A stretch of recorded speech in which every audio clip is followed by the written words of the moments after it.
Hey everyone, welcome to the Let's Talk It Out platform. I'm Alec Lifshos, aka Trey Busy, and you guys are in for a special treat. So before I start explaining what the special treat is, I just want to say that it has been a while since we've done anything with the platform as far as a podcast goes, but I'm thoroughly excited. I am so excited tonight because we are introducing a new series to the platform. This new series is going to be really enlightening. It's going to help a lot of people out with understanding certain things about their behavior and certain interaction they have with each other and why things aren't as smooth as they should be, or how to know when to get out of certain situations. So this new series that's going to be on the Let's Talk It Out platform is titled Shining the Light on Toxic Relationships. I'm not going to be teaching this series though. This series is going to be taught by a published author and certified life coach, Celicia Shan. Celicia is going to be instructing all of us because I have no idea what the lesson is tonight. The lesson is going to be, I don't know. I literally have no idea. So, without further ado, I would like to introduce our teacher, our instructor for this series, Shining a Light on Toxic Relationships. Hey everyone, what's up? What's up? As Alex said, I am Celicia. Some people call me Coach C, some people call me C, and I'm a certified professional life coach. I help women capitalize on their happiness while single and realize that having a partner is just a bonus. But even though I said women, I'm not limited to women. Believe it or not, some men come to me too with a lot of relationship stuff, and in my book, a lot of men that have purchased my book and read it, they like to get together with me and have conversations. So I'm not limited to men, but my focus right now is on women. So as Alex said, we are shining the light on toxic relationships because as you all know, or maybe you don't know, in order to heal from something and to never relive an old pattern, you have to bring it from under the rug. You have to shine the light on it and expose it so that you can deal with it. And that's what we're trying to do. I'm tired of seeing toxic relationships being normalized on social media and then happy normal relationships, healthy relationships are looked at like that's just too good to be true. In fact, I recently saw a post that someone was upset that Sierra and her husband are always posting about how healthy and happy their relationship is, and they're like they're doing it for the clout. And I'm thinking like, so what? It's positive, it's a happy relationship, so why not see more and more of this in the media? But I want you guys to just take a trip with me real quick. And I'm going to walk you down through a story. And so we're going to say this is episode one. The title of this story is I've Been Cheated On, Lied to, Abused, and More. Why me, Lord? So imagine this. You are an energetic, smart, kind hearted, loving woman. Sorry, fellas. Just imagine real quick. You love hard, and I mean really hard. Anyone you date gets all of you.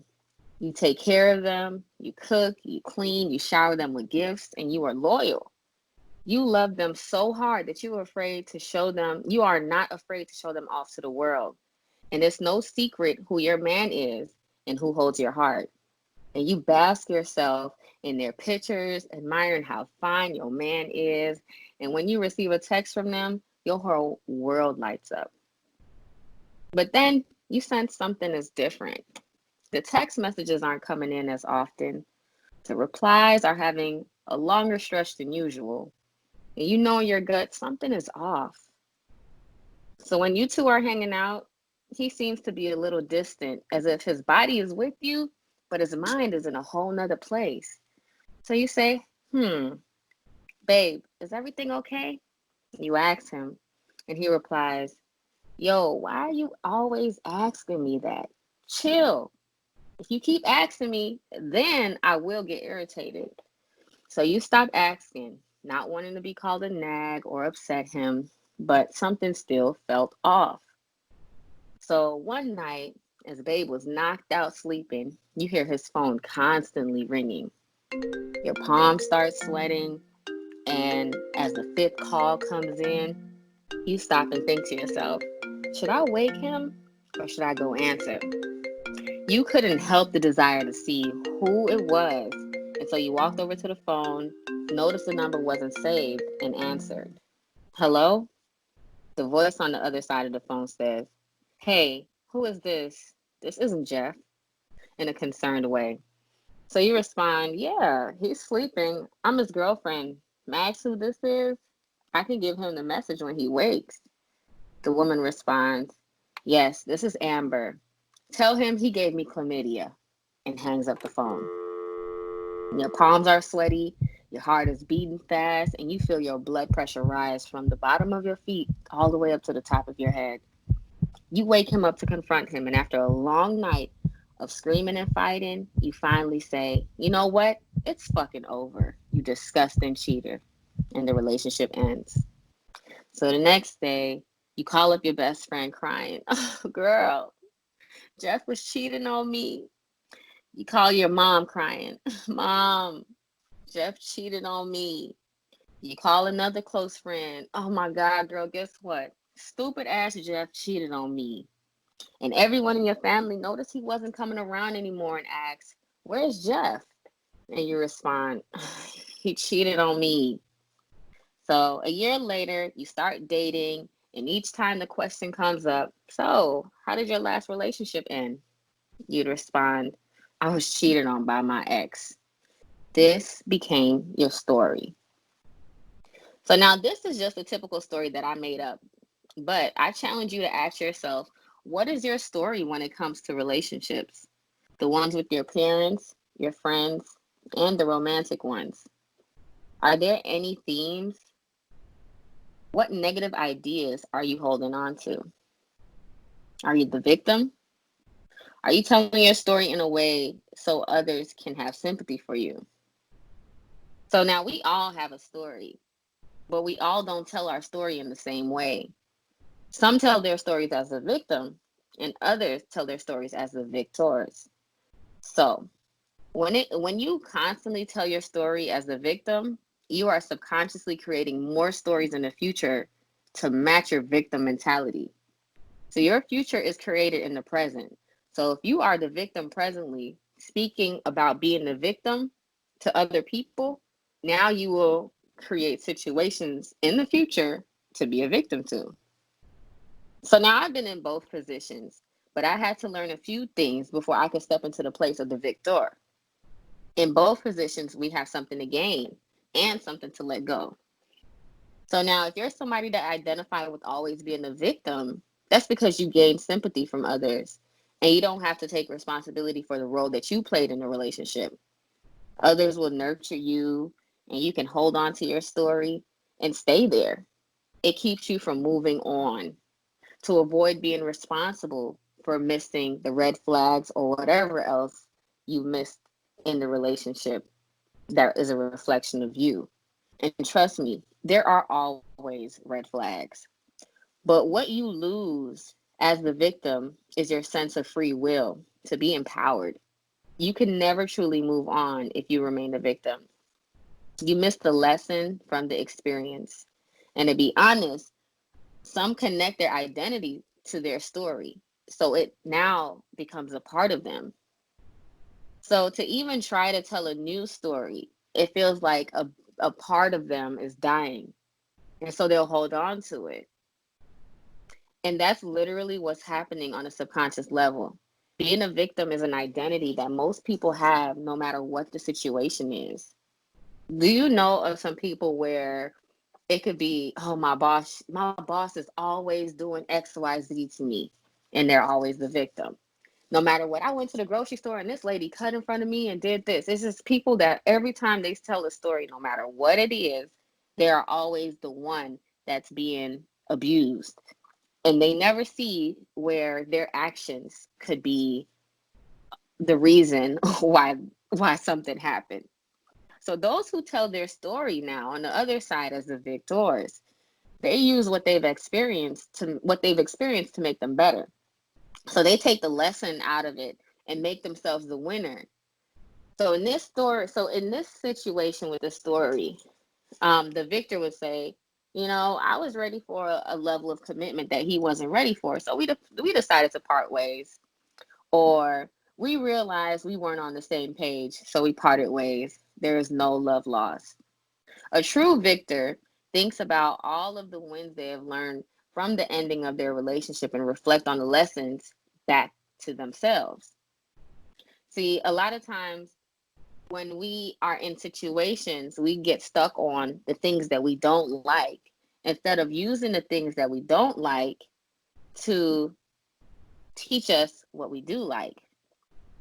When it comes to situations like this, when it comes to being single and when you start dating again, there are two major signs um, that a person isn't ready to be in a healthy relationship and it's going to lead you into another toxic relationship. And the first one is that they're stuck being the victim.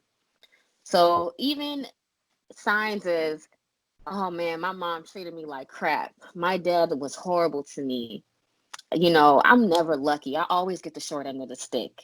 People always cheated on me and they hurt me. Friends play me dirty. My friends, they're users. When you hear words like that, that's making someone, when someone is telling you a story about their past and they're still the victim, it's an indication that they have not done the work to heal themselves. That same story can be told in a way where there's an optimistic outcome and the person is talking about what they've learned through that experience. And then another flag to look out for is that they seem emotionally unavailable. And a lot of times when you are stuck in your story, that story is occupying the space of your heart, the space of your emotions, and you're still a victim. So even if your mind is telling you to move on, you're still stuck in that place and you're emotionally unavailable. So I know a lot of people talk about themselves being in situationships. And situationships to me is a person that's emotionally unavailable, but they still want the benefits of a relationship. Now, that may work for some people, but if you're looking to clear your space, clear your energy, and open yourself up to new healthy relationships, being in a situationship is not going to help that. It's going to hold the space of the healthy relationship. So you really got to be careful about where you're placing your energy. And if someone isn't emotionally available, we can't fix them. So if someone starts telling their story as if they are still the victim, this is a sign that they are still unhealed and will bring that same mentality into the next relationship. So after these conversations, if you start feeling bad for the person, and some may attach helping to their self-worth, this will set you up for a toxic relationship. And obviously, I'm speaking from experience and from knowledge because I know that I'm an empath and I've always felt love by helping other people. As a healer, I feel good when I know that I make somebody else feel good. So I was naturally drawn to those who were the victim in their past relationships, the victim to a horrible upbringing. Those are the people that I wanted to love the most. It was almost as if the more broken you are, the more I wanted to love you and heal you. But really, what that was saying back to me was the more I needed to love and heal myself. And a lot of times we deflect that and we think what we give to other people is a way to heal ourselves because we don't know how to give it to ourselves. So when you have a conversation with someone and you feel bad, oh my God, they did that to you. Oh, let me love that out of you. Let me fix that. Let me show you that someone can love you and someone can care for you. Be aware of these signs and think about how you feel about yourself. Do you feel as if someone can love you just the way that you are? Do you feel like someone can care about you just the way that you are? Healthy conversations feel good. And I'm not saying that we don't have parts of us that have been through trauma and parts of us and that we can't share it with our partners. But we should be mindful that one should still sound as if they have overcame their struggles and put in the work with whatever they went through in the past and still come out with a positive outlook. So let me know what your story is. I would love to talk to you guys and hear how you feel about yourself, how you feel about your story. Did anything resonate with you? The main thing that I want to touch on is what are the themes that's coming up in the relationship with all of for instance, what is the themes that's coming up with the relationship with your father, relationship with the men that you date, the relationship with your mother, the relationship with the women that you date, and then the friends that you attract? Most of the times, they all carry the same theme, but because we place people, we place the importance differently with each person in our lives, it makes us kind of subconsciously judge them differently, even though they're giving us the same action. So a man might, I don't know if you guys have ever experienced where a friend, a girlfriend might do something to the friend and she cut her off one time while she's in an abusive relationship with a man who's doing the same thing over and over, but yet she holds on to that relationship. And vice versa with guys. This is not only limited to women. Men also go through the same thing. Men also are the ones that become abused. So, but I'm speaking from a woman's perspective, so I'm not biased, and please don't hold it over my head if I'm always using the women as example. But we see that all the time, So what is it? Why is it that we do hold on to these toxic relationships? But for now, let's just think about the themes. So that's all that I have for this week's episode. I want you guys to challenge yourself. I want you guys to reach out to me. Are you still the victim? What is your story when it comes to relationship? DM me your questions at Continued Expansion on Instagram, or you can email me at info@continuedexpansion.com. And then before we go, I do want to add that JB Pritzker is for if you live in Chicago. I know this podcast is global. But if you live in Chicago, the state of Illinois, Governor Pritzker announced that Illinois has launched a call for a CALM program to provide mental health care for free.